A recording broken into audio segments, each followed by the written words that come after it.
you can't spend it. The fees are too high. Yeah. The blocks are too small, so you can't get your transactions reliably processed inside a block because BTC has the 1 megabyte block cap. Look, whatever BTC is, it's not money.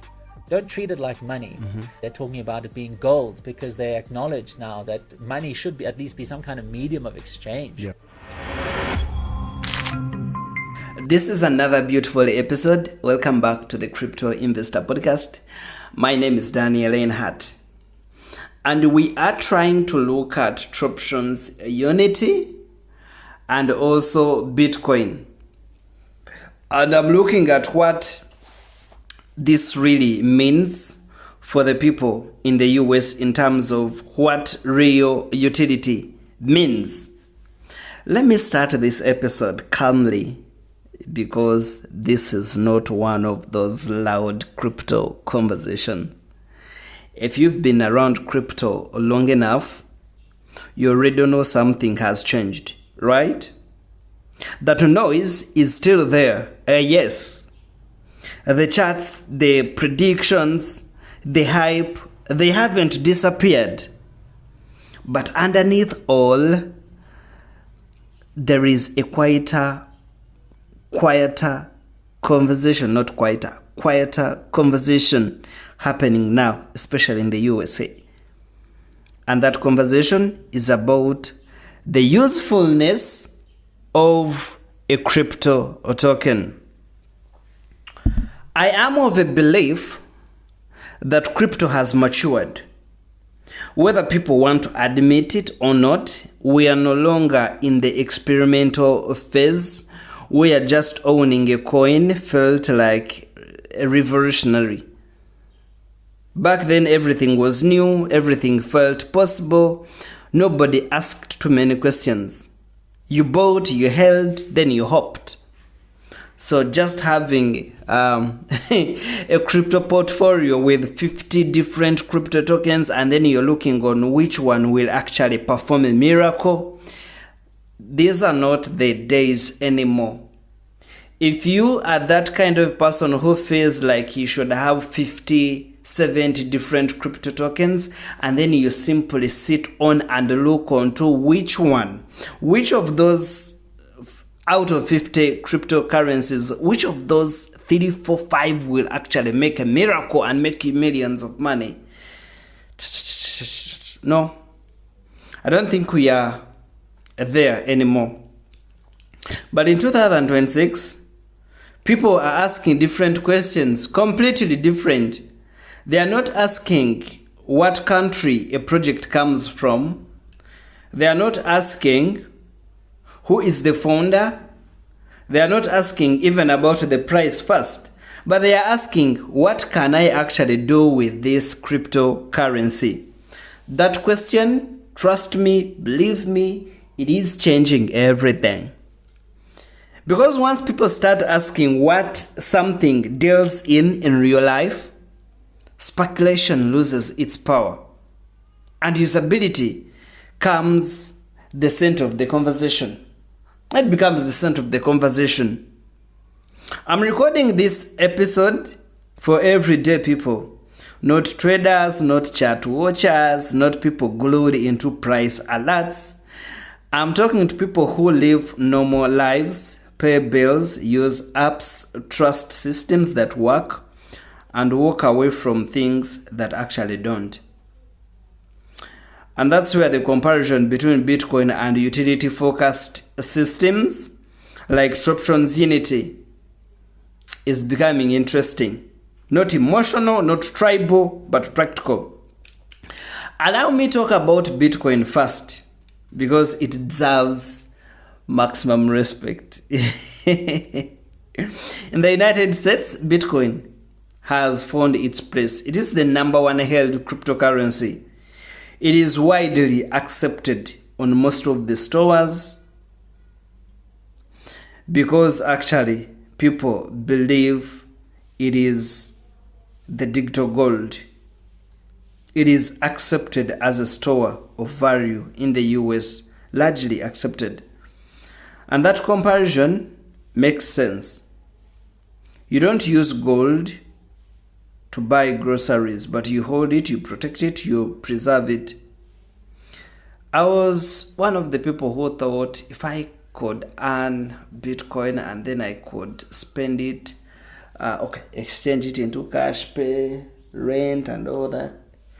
But to me it looks like, 99% of people who hold Bitcoin believe it should be held.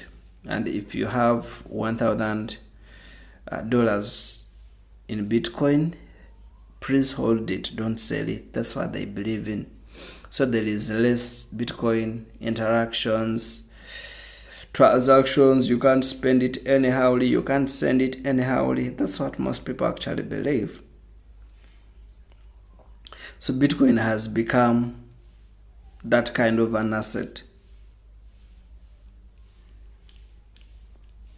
Institutions now recognize it in the US. ETFs exist, custody solutions exist. Bitcoin is spoken about in boardrooms now, not just online forums. No. But for many Americans, Bitcoin represents legitimacy in crypto. It represents survival.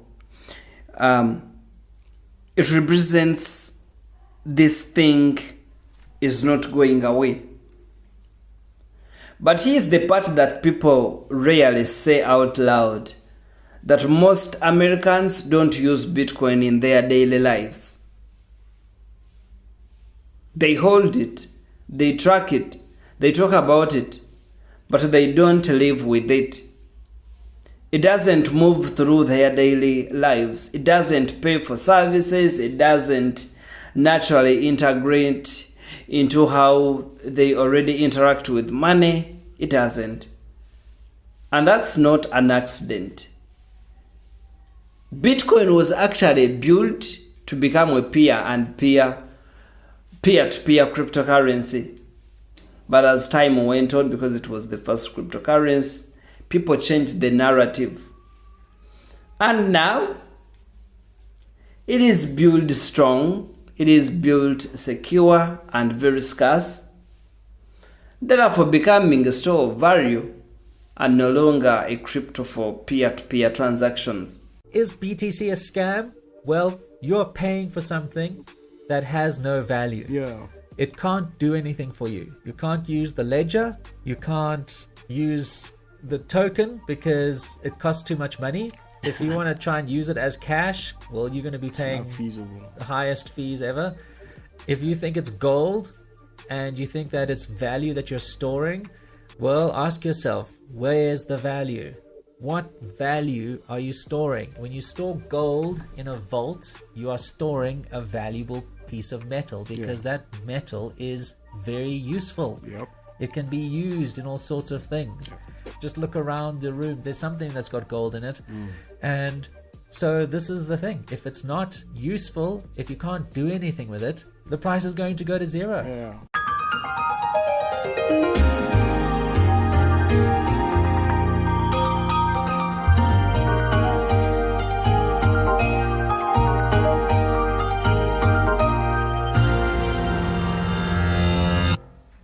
So when people complain that Bitcoin isn't great for everyday spending, that's not a failure.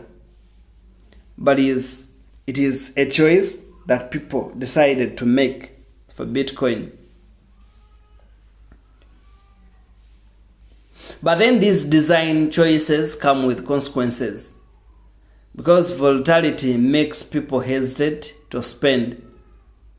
The speed, the scalability makes it inconvenience for daily use.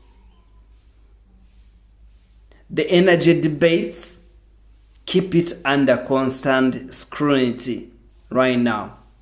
And usability, frankly, it hasn't evolved much for ordinary people because they don't hold it. So Bitcoin works best when you don't touch it. And that tells you what it is.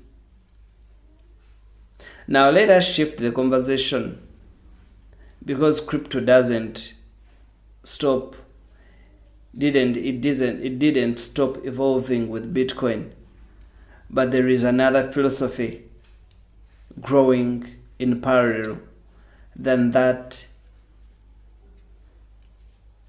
doesn't ask how value can be stored, but how it can actually move. I've been looking at TroptionsUnity. TroptionsUnity, it represents that direction. It doesn't ask how value can be stored, but it asks how value can move. And before anybody misunderstands me, this is not about claiming perfection. It is not about pretending execution is easy, but it's about the intentions. Because TroptionsUnity is built with function first, not price first, not speculation first, but function. So the idea here is simple. Crypto should participate in the economy and not sit outside of it. That's what TroptionsUnity is saying. TroptionsUnity is saying that the idea of crypto, it should participate in the economy and not sit outside of it. This means that real-world use cases are going to happen. This means that systems people can interact with. This means usability that doesn't require technical knowledge to get you started. When something is built for participation, you feel it immediately. It doesn't ask you to wait for years just to be relevant, but it invites you to use it, to touch it, to engage with it.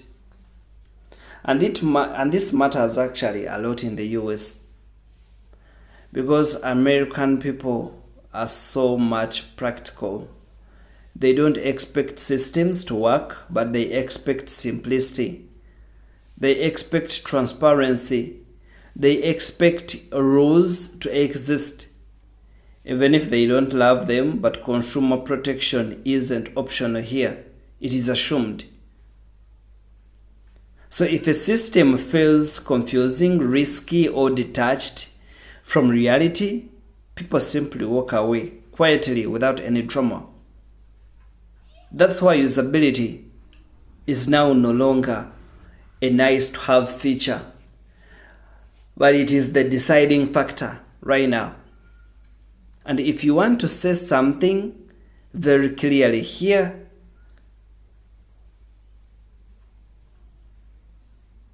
in 2026, usability determines adoption, not ideology.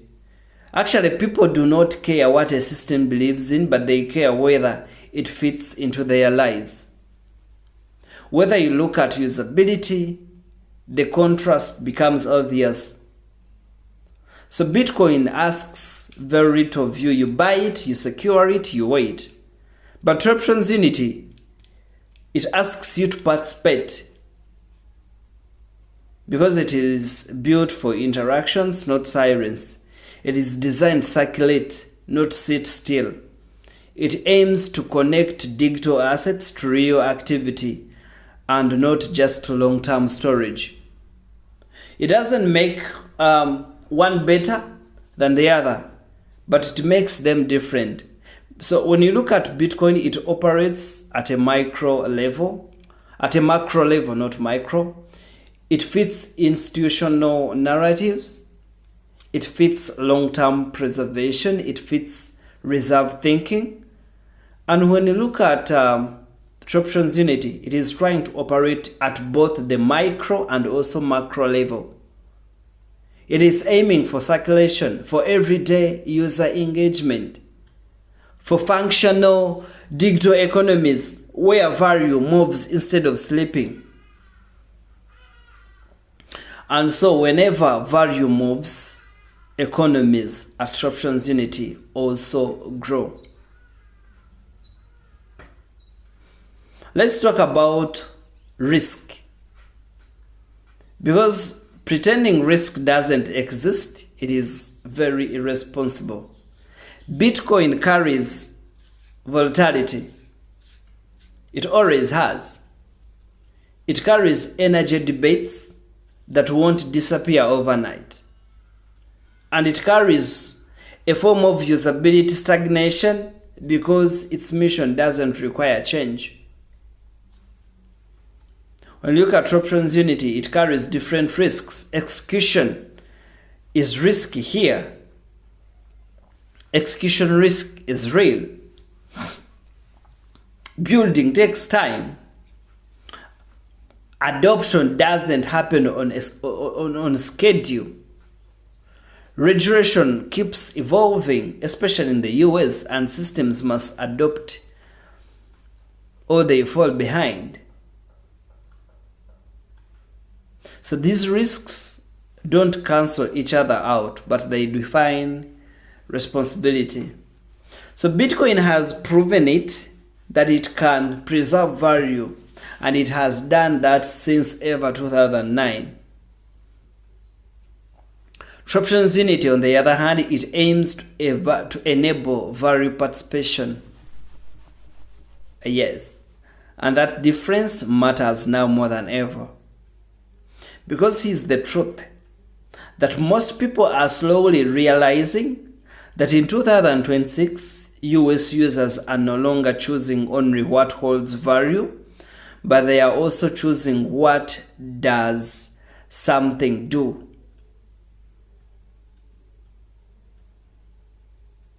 This is not an ideological shift, but it is a very practical one. People are moving away from belief systems and towards working systems right now. They are choosing tools that reduce friction, but not add to it. Systems that fit their routines and not systems that disrupt them. And the United States, it is leading this transition quietly, not with hype, but with expectations. So the real question isn't Bitcoin versus TroptionsUnity, but the real question here is where you belong. Do you want to preserve value, or you want to participate in it? There is no wrong answer here, but there is a moment when understanding the difference becomes necessary. Thank you for listening. This is the Crypto Investor Podcast. We discuss crypto, Bitcoin, TroptionsUnity, utility-based crypto tokens, and everything finance. Thank you for listening. Share this episode to your friends if you think it will be of a benefit to them. Bye for now, and see you in the next episodes.